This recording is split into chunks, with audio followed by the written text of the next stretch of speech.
دینی مسائل جاننے کے لیے اس چینل کو سبسکرائب کریں۔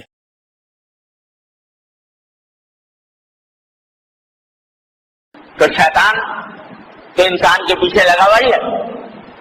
اسے دیکھا کہ یہ رات فضیلت والی آنے والی ہے، تو اس فضیلت والی رات میں مسلمان متوجہ ہوں گے، اللہ تعالیٰ کی طرف رجوع کریں گے، عبادتیں کریں گے، دعائیں مانگیں گے، تو میرا تو گھاٹا ہو گیا۔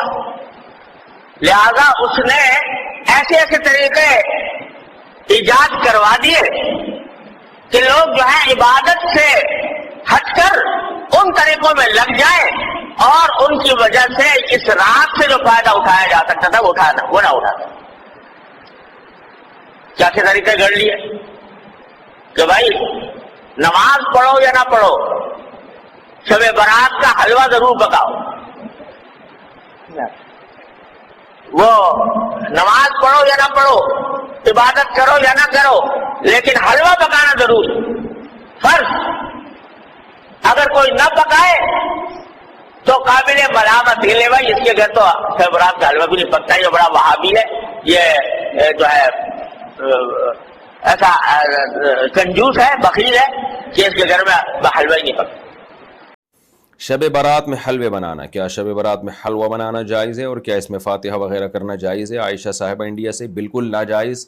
یہ جو آج کل اتنے بھاری بھرگم قسم کے حلوے بن رہے ہیں، یہ نہ اس زمانے میں تصور تھا، اور ہر وہ چیز جو آپ کے جسم میں موٹاپا پیدا کرے وہ شریعت میں پسندیدہ نہیں ہے، کیونکہ صحیح بخاری کی حدیث ہے جس میں آپ صلی اللہ علیہ وسلم نے موٹاپے کو ناپسند کیا ہے۔ تو اس طرح سے حلوے پھوڑنے سے لوگ موٹے بھی ہو رہے ہیں، اور پھر ایک دن شب برات کے پٹاخے کی طرح پھٹ کے ہلاک بھی ہو جاتے ہیں۔ حلوہ ایک کھانے کی چیز ہے، اور کھانے کی چیز آپ کبھی بھی بنا سکتے ہیں۔ جیسے چائے پینے کا آپ کا من ہو رہا ہے، آپ کبھی بھی بنا کر پئیں۔ آج آپ کا قورمہ کھانے کا دل کر رہا ہے تو آپ قورمہ بنائیں، آج بریانی کھانے کا دل کر رہا ہے بریانی بنائیں۔ لیکن آپ اگر بریانی کسی دن بنانے کو ثواب سمجھتے ہیں اور اس کو دین سمجھتے ہیں تو پھر یہ غلط ہو جاتا ہے۔ بات سمجھ میں آ رہی ہے؟ کوئی بھی چیز آپ کسی بھی دن بنا سکتے ہیں، لیکن جو چیز عبادت نہیں تھی اس کو آپ عبادت سمجھنے لگو، اسی کو کہا جاتا ہے بدعت۔ ہمارے آقا صلی اللہ علیہ وسلم نے ہمیں نماز کے طریقے بتائے، قرآن پڑھنا ہمیں بتایا، تہجد کی نماز ہمیں بتائی کہ دیکھو یہ کام کرو، یہ عبادت ہے، صدقہ دینا عبادت ہے، غریب کی مدد کرنا عبادت ہے۔ لیکن کہیں آپ نے سنا کہ حضور نے جو ہے وہ حلوہ بنوایا ہو اور کہا ہو دیکھو ایسے حلوہ بنوانا یہ بھی عبادت ہے؟ نہیں ہے نا۔ شب برات جب آتی تھی تو صحابہ اکرام عبادت کیا کرتے تھے، بزرگان دین عبادت کیا کرتے تھے۔ حلوہ بنانا جائز ہے، لیکن اس کو آپ شب برات پر ہی بنانے کو ضروری اگر سمجھتے ہیں تو یہ ضروری جو آپ سمجھ رہے ہیں یہ آپ کو کس نے بتایا؟ شریعت میں تو کہیں بھی نہیں ہے کہ آپ شب برات کو حلوہ بناؤ، یا صحابہ نے عبادت کرتے ہوئے حلوہ بنایا ہو۔